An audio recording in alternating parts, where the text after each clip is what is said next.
પ્રકરણ 8 અખાનો સંસાર ત્યાગ. ચંદ્રવદન મહેતા, જન્મ 6/4/1901, અવસાન 8/5/1991. શ્રી ચંદ્રવદન ચિમનલાલ મહેતા સુરતના વતની છે. મુંબઈમાં તેઓ અભ્યાસકાળથી જ સારા અભિનેતા તરીકેની ખ્યાતિ પામેલા. આકાશવાણીના વિવિધ કેન્દ્રો પર સેવાઓ આપ્યા પછી તેઓ વડોદરામાં વસતા હતા. અનેક નાટકો લખીને અને એનું દિગ્દર્શન કરીને એમણે ગુજરાતમાં નાટકોની આબોહવા જન્માવી હતી. તેઓ આપણા ઉચ્ચ કોટીના નાટ્યવિદ હતા અને દેશ પરદેશની રંગભૂમિના પ્રત્યક્ષ સંપર્કથી એમની એ વિશેની જાણકારી ઘણી વ્યાપક હતી.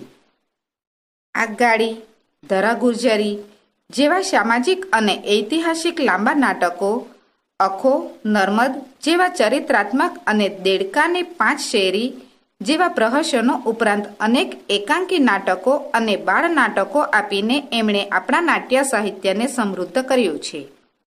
એમના નાટકોમાં વાતચીતના અનેક લહેકા સ્વાભાવિક રીતે ઉતરી આવે છે અને અભિનય ક્ષમતા પણ એમાં ઘણી હોય છે.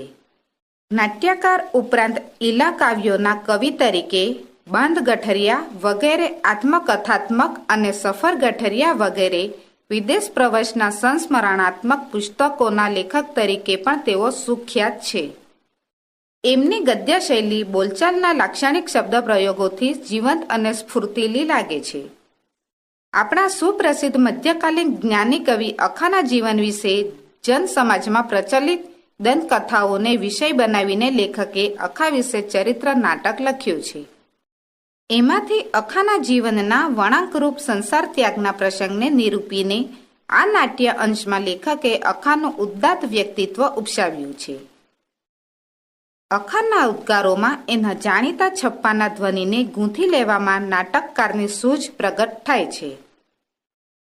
પાત્રોચિત ભાષાવાળા આકર્ષક સંવાદો અને પ્રસંગોની કુશળતાભરી ગૂંથણીથી આ ચરિત્ર નાટક આસ્વાદ્ય બન્યું છે. क्या मांगू मैं क्या मांगू, ऐसी टूकी सी जिंदगी में क्या मांगू. હા, આટલા બધા ધ્યાનથી કોની કંઠી ઘડી રહ્યા છો? અહો, આવો આવો લાલદાસ શેઠ, તમે ક્યારે આવ્યા? ધ્યાન ક્યાં છે તમારું? કંઈ ખૂબ કાળજીથી કંઠી ઘડી રહ્યા છો ને? કોની છે? ઘરાકની નથી શેઠ. એ તો હોય જ ને, નહીં તો આટલા બધા ધ્યાનથી ઘડો ખરા? તમારા માટે બનાવો છો એમ? ટંકશાળમાં કંઈ હાથ પડ્યો લાગે છે. અરે, એ શું બોલ્યા? કોઈ સાંભળશે તોય અમસ્તા આપણને બંનેને ગુનેગાર ગણશે. ના રે, હું તો મસ્કરી કરું છું. અરે હા શેઠ, તમારા પેટમાં તો પાપ નથી, પણ આપણા લોક અદેખાઈમાં પૂરા છે. બાદશાહની ટંકશાળ એટલે પ્રામાણિકપણું ને ચોકસાઈ ન હોય તો માર્યા જઈએ. અરે, હું ક્યાં જાણતો નથી ને તમને ન ઓળખું? નહીં તો તમારા બારણે આવું ખરો? એ ખરું, પણ શેઠ, આજે તો જ્યાં જુઓ ત્યાં ચાડી, ચુગલી, નિંદા, પ્રપંચનો પાર નથી. ખરું છે ભાઈ, ખરું છે. આજે કોઈની ચડતી કોઈથી દેખી ખમાતી નથી. લોકોને શું, પણ કહો તો ખરા કે આ કોની છે? આ તો અમારા પાડોશમાં જમનાબેન છે ને, એમની કંઠી છે. આ લ્યો, તમારાથી કંઈ છાનું છે? મૂળ વાત એમ, જે એના 300 રૂપિયા મને સોંપી મૂક્યા હતા એ બાઈ માણસ એટલે કોણ સાચવે? 2-3 વર્ષથી મારે ત્યાં જ પડી રહ્યા હતા. હવે એમને કંઠી પહેરવાનો વિચાર થયો કે આ ઘડી આપી. આજનો એમનો વાયદો તે કદાચને હમણાં જ ડોક્યું કરશે. આ સાફ કરવાની જ વાર છે. લ્યો, જુઓ ને કેવી છે. કંઠી તો અખાભાઈ ઘણી જ સુંદર. આપી કી ગણી બનાવેલી, એટલે પછી પૂછવું જ શું? આશરે કેટલા તોલાની હશે? એ તો હવે તમે જ કહો ને. અરે, એ કંઈ અમારા કામ? આ તો તમે 300 રૂપિયા કહ્યા એટલે પૂછ્યું. કેમ? વધારે નહીં લાગે છે એટલે પૂછ્યું. માલ બનાવી ન જાણીએ, પણ આશરે કિંમતની તો સમજ પડે કે નહીં? કેમ અખાભાઈ, કંઠી તૈયાર થઈ કે? આજે તો મારે પહેરવી જ છે. આ હમણાં જ તમને સંભાળ્યા હતા. આ રહી છે તો તૈયાર. પણ જરા સાફ કરી આપું એટલી વાર છે. કેટલી વાર લાગશે હજી? અરે વાર શાની? ના ના, પછી સાફ કરજો. હમણાં તો હું પહેરી જ જાઉં છું. મારે હમણાં બહાર જવું છે. જમનાબેન, તમે નસીબદાર છો ખરા. કેમ? કઈ નહીં, એ તો શેઠને કંઠી ઘણી ગમી ગઈ તેથી કહે છે. તમને કેવી લાગી? અરે, કંઠી તો સરસ, બહુ સરસ બનાવી છે. હં, વાહ, પહેરી જ જાઉં છું. પછી સાફ કરી આપશો ને? અરે પણ મેં ના ક્યારે કહી છે? લાવજો ને, ગમી એટલે બસ. આ 3 દિવસથી મેં બીજું કશું હાથ પર લીધું જ નથી. આ શેઠનું ઘડવાનું પણ એમ જ રહ્યું છે ને. ચાલો, જાઉં છું, પછી આવીશ. પણ આવડી ધાડસી આવ્યા શું ને ચાલ્યા શું? જરા ઉતાવળે જવું છે, પછીથી આવીશ. હું જાઉં છું અખાભાઈ. વારું, આવજો જમનાબેન. ચાલો, હવે મારા કડા લો. શેઠ, મારે આ સગીબેન કરતાં પણ વધારે છે, અને એનો પણ મારા પર બહુ ભાવ. હો ભાઈ, લેણા દેણીની વાત છે. હવે અમારા કડા ક્યારે આપશો? અરે હા, જુઓ ની, આજે કયો વાર?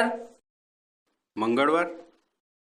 બસ તો ए अखेदास सोनी का घर किधर है? એ ઇધર ભાઈ ઇધર આવો. કઈ બાદશાહી ફરમાન લાગે છે. टंग साल के अमलदार रियादास सोनी कुटुंब का अखेदास को बादशाह सलामत का फरमान है. પણ છે શું? ये खरीदता है. पढ़ो. પણ ખાસ સાહેબ, કઈ કારણ તો કહેશો ને? वो सब इसमें लिखा है. લ્યો શેઠ, વાંચો. તમે તો હોશિયાર છો. देसाई की खिड़की में रहने वाले सोनी अक्षय दास ने टंकसाल में सोना चांदी के सिक्के में दूसरी गलत धातु मिलाया है, वैसा उसके ऊपर आरोप है. इसलिए बादशाह सलामत की सूबेदारी कचहरी में अभी हाजिर होने का फरमान है. મારા પર આરોપ? ખાસ સાહેબ, કંઈક ભૂલ થાય છે. वो सब कचहरी में कहना. चलो अभी, देरी मत करो. खां साहेब, अखेदास कदी એવું કરે એ મનાય જ નહીં. वो हम ना जाने. ये फरमान बराबर उन्हें अभी आना ही पड़ेगा. ભાઈ, કંઈ બાદશાહના ફરમાનને ના પાડવાની હતી? જઈ આવો ને, એટલે ખબર પડશે. હાસ તો કંઈ છૂટકો છે? જોયું ને, ખબર નથી, પણ આપણે શી ચિંતા? જેના દિલમાં મેલ એને ડંખ. ચાલો ખાસ સાહેબ, જરી અંગરખો પાઘડી પહેરી લઉં. ખાં સાહેબ, આ સી ભાંજગડ છે? અખેદાસ કદી એવું કરે નહીં. બચારો ભગવાનનો માણસ, નેક માણસ. क्या मालूम, कचहरी में कुछ खटपट चलती है. किसी ने कुछ धोखा दिया होगा. એમ જ હશે. આ તો એનો કંઈ દિવસ જ વાંકો, બાકી એના પર આવું વાળ. टंग साल के अमरदा पर सबकी नजर रहती है. ચલો ખાસ સાહેબ, તમે ભાઈ બેસજો. હું હમણાં જ પાછો આવીશ. ઘણું કરીને તો કરજગ આવ્યો છે. અખાભાઈ જેવા પર આડ. આવો નિખાલસ માણસ, પ્રામાણિક માણસ, કોઈની સાથે ખટપટ નહીં, વાત નહીં. ખરેખર કળજુગના માયાવી બંધનમાં જગત ઘેરાતું જાય છે. એ તો જે થાય તે જોયા કરવાનું, પણ અખાભાઈને કંઈ આંચ નહીં આવે. કેમ, અખેભાઈ નથી? ના, કચેરીમાં ગયા છે. કચેરીમાં? ત્યાં કેમ? એમના પર સોના ચાંદીમાં હલકી ધાતુ ભેળવવાનો આરોપ મુકાયો છે. તે બાદશાહના સિપાહી આવીને લઈ ગયા.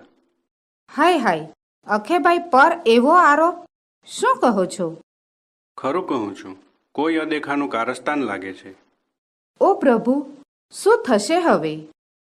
સિપાહીઓ કહેતા હતા કે કોઈની કાન ભંભેરણી છે, એટલે છૂટીને જ આવશે.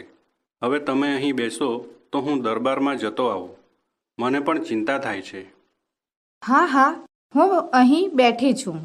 તમે જલ્દી જાઓ ને કંઈ ખબર પડે કે તરત મને કહી જજો. અખેભાઈને કંઈ થાય નહીં એ જોજો. હં? અરે રે, આ મારા જ પાપનું ફળ તો નહીં હોય? મને શી બુદ્ધિ સૂજી? એનો મારા પર કેટલો ભાવ, કેટલું હેત. મારા એની પાસે મૂકેલા 300 રૂપિયા એના પર મેં અવિશ્વાસ આણી આ કંઠીને બહાને એ લઈ લેવાનો મનસૂબો કર્યો. એણે બિચારાએ કેટલી હોંશથી આ કંઠી કરી આપી. કીધી તો કીધી, પણ એમાં ગાંઠના 100 રૂપિયા ઉમેર્યા. એણે એટલું કર્યું ત્યારે મેં મૂર્ખીએ એમાં અણવિશ્વાસ આણી કંઠીની ચોકસીને ત્યાં કિંમત કરાવી. અરે રે, મને એ શું સૂઝ્યું? એનો મારા માટે કેટલો નિઃસ્વાર્થ ભાવ! એનો મેં આવો બદલો વાળ્યો? મારું જ પાપ એને નહીં નડ્યું હોય? અપરાધ મારો ને ગુનેગાર એ. આ તો ચોર કોટવાળને દંડે એવું થયું. ઓ ભગવાન, એ જાણશે ત્યારે એને કેટલું લાગશે. મેં આ શું કીધું? કંઈ ચિંતા ન કર. કંઈ નથી જમનાબેન, હું નિર્દોષ ઠર્યો છું. અખેભાઈ, આવ્યા તમે? આવ્યા તમે? હા, ઈશ્વરે લાજ રાખી લીધી છે. કોઈએ સુબેદારને જૂઠું ભંભેર્યું હતું. ચાલો, સારું થયું. સત્યનો અંતે જય જ થાય છે. હા, પણ જગતના પાખંડોનો પણ પાર નથી હોતો. આવા જૂઠાણાથી શો ફાયદો થતો હશે? તમારા પેલા ગ્રાહક તમને મળ્યા? એ તમને જોવા જ દરબારમાં ગયા છે.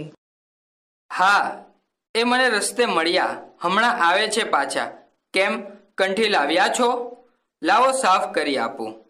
ના, હવે સાફ કર્યા વગર ચાલશે.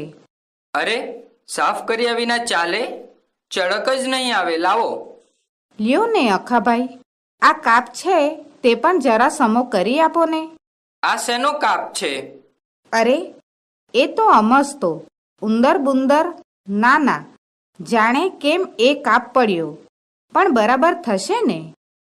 જમનાબેન, શી વાત કરો છો? આટલી વારમાં અને ઉંદરનો કાપ? મને ખરું કહો. એ જાણીને શું કામ છે? તમે સમો નહીં કરી આપો? 10 વાર સમો કરી આપીશ. ક્યારે ના કહી છે? પણ મારે એ કાપ વિશે જાણવું છે. તો હું નથી કહેવાની ત્યારે. બેન, યાદ છે? તમે મારા ધર્મ ભગિની થાઓ. મારાથી આજે છુપાવો છો ને? મને જ નથી કહેવું? આજે મારાથી આટલી જુદાઈ રાખવા માંડી, એમ જ ને? ભાઈ, ઓછું આણવાની જરાય જરૂર નથી. એ કહેવામાં કંઈ લાભ નથી, એટલે નથી કહેતી. લાભ કે ગેરલાભ જે હશે તે વેઠવા હું તૈયાર છું. મને તમારા ભાઈ તરીકે ઓળખાતા હો તો કહો. ભાઈ, 17 વાર ભાઈ. જન્મો જન્મ મળજો મને તમારા જેવો ભાઈ. મને માફ કરો અખેભાઈ, પણ મેં મૂર્ખીએ ભૂલ કરી છે. હોય, ભૂલ તો કોણ નથી કરતું? જે હોય તે જમનાબેન. એવું તે શું છે?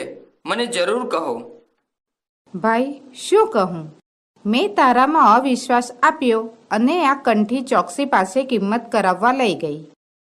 ત્યાં ચોકસીએ મૂકેલો આ કાપ છે. મને માફ કર ભાઈ, તારી નિઃસ્વાર્થ લાગણીનો આ બદલો. અરે રે, મને એટલો પસ્તાવો થાય છે. મને કોકે ભંભેરી. સત્યાનાશ જાય એ ભંભેરનારનો. અખેભાઈ.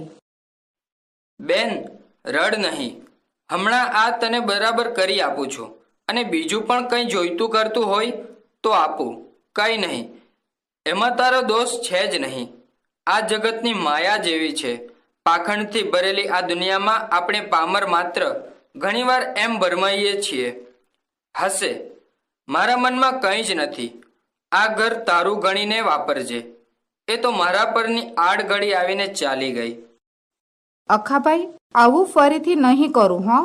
હું શું મોં બતાવી રહી છું તને? તારા મનમાં કાંઈ નહીં રાખે ને? હું જાઉં છું. કંઈ આછું ના આણતી જમના. આવજે. હા, માટીના માળખામાં આટલો બધો પ્રપંચ એમ? માનવ માત્રને માયાના બંધન છે એમ? મારી બેન જેવી આ બેન, જેને મેં બેન કરતાં પણ અધિક ગણી, એને પણ મારામાં વિશ્વાસ નહીં? 5 વરસ આટલી નિમક હલાલ સેવા બજાવી, તોય સુબેદારના મનમાં મારે માટે અવિશ્વાસ આવ્યો. હો, માનવ જીવન કેટલું સડેલું છે! માયાના આવરણ કેવા લાલ પીળા દેખાડે છે. જગતના આદિકાળથી જન્મેલી ઓ માયાનટી, ખરેખર તારા અટપટા આવરણોમાં સગડા ગુલામ છે. તારી ઇન્દ્રજાળ વિદ્યા, તારા તરહેવાર વેશરંગ, તારી ચિત્ર વિચિત્ર પ્રપંચ લીલા, તારી કૂવા પરના ચક્કર જેવી ગતિ, તારું ચંચળ ચાતુર્ય, એ સર્વ વડે તું માનવ જાતને મરકટ માફક નચવી રહી છે. સોનું ઘડ્યું ત્યારે આ આડ આવ્યા ને, મારે નથી કરવો એ ધંધો. આ સાણસી, ચીપિયો, ભૂંગળી બધું લાવ, નાખું કૂવામાં કે થાય નિરાન. અખાભાઈ, આવો શેઠ. કેમ, કંઈ બહુ રોકાણ? નાકે એક ભજન મંડળી આવી હતી, ત્યાં જરા સાંભળવા ઊભો રહ્યો. ઠીક ઠીક. લ્યો આ તમારા કડા, ક્યાંક બીજે કરાવી લેજો. લ્યો તોડી લો તમારું સોનું. શેઠ, સોનીનો ધંધો હવે નહીં કરવાનો મેં નિશ્ચય કર્યો છે. બહુ રડ્યા, બહુ કમાયા, બહુ આપણું ગણ્યું, બધા વલખા છે, આ બધા ફાફા છે. પણ અખેદાસ, આ શું કરો છો? જરા બેસીને વાત તો કરો. અકડવકડ કેમ ફરો છો? આ મહાવલગણી માયા પાપણી, જેમ સેવીએ તેમ ડસે સાપણી. રંગઢંગ માયામાં ઘણા, સૌ કોઈ સેવક છે માયા તણા. સર્વ મંત્ર ઔષધ ઉપચાર, જાગ્યો હવે હું, ટળ્યો સંસાર. લ્યો આ લાલદાસ શેઠ, મારા તમે અસલ ઘરાકને સ્નેહી સજ્જન છો, આટલું સુપરત કરું છું. આ ટીપ ને આ ઘરેણા, ટીપ ન ઉકલે તો પડખેથી બોલાવજો વિદ્યાધરને, એ ભણેલ છે, એણે આ લખેલ છે. સૌનું સોંપી દેજો શેઠજી, મને તમારા ઉપર હજી વિશ્વાસ છે. પણ આનો કંઈ અર્થ? અખેદાસ, ગાંડા થઈ ગયા છો કે શું? અને શેઠજી, આ ઘર, માલ મિલકત જે કાંઈ આમાંથી નીકળે તેની વ્યવસ્થા તમારે શીરે. ગમે તો બધું જમનાબેનને આપજો. અખેદાસ, અખેદાસ. હવે અખેદાસ ઈશ્વરરૂપી જહાજે ચડ્યો. શેઠ, અહીંથી ઉઠ્યા છો તો ઈશ્વરના સોગન, તમે જમનાબેનને પણ હમણાં કશું કહેશો નહીં. લાલદાસ શેઠ, જય જય. વૈષ્ણવજન તો તેને કહીએ.